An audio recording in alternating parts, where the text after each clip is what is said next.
Now, the latest government figures show that, shockingly, there are still tens of thousands of people living in private apartment buildings wrapped in materials similar to the cladding that helped spread the fire at Grenfell Tower a year and a half ago.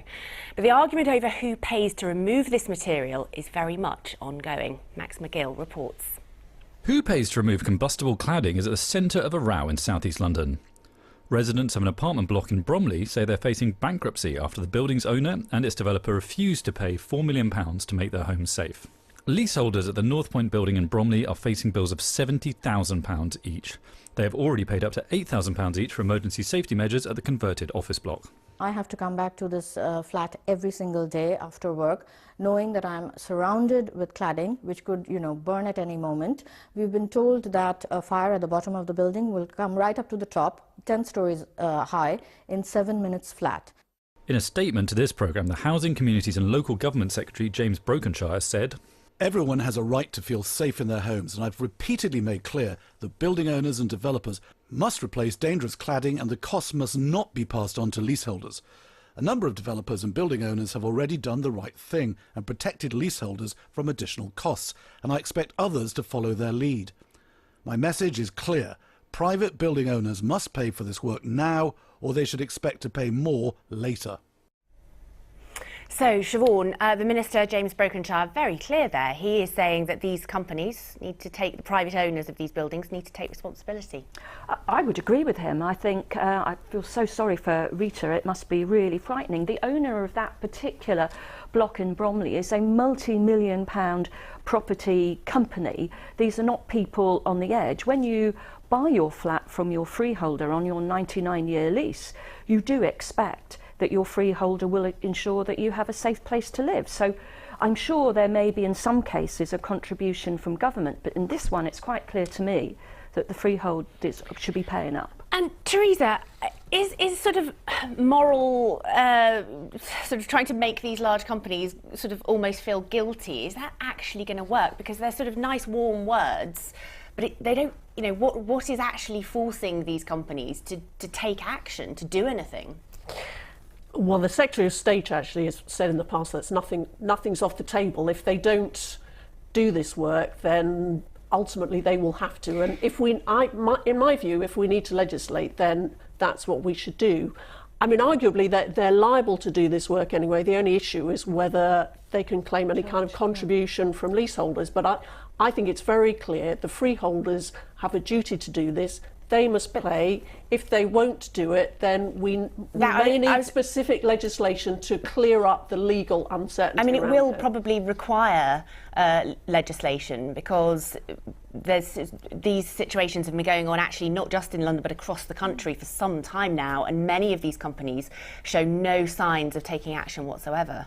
Well, quite a number of them have, people like Barratt and L&Q, and that's there are notable exceptions, but there's still over 170 tower blocks which are wrapped in this combustible cladding, which is shocking, isn't it?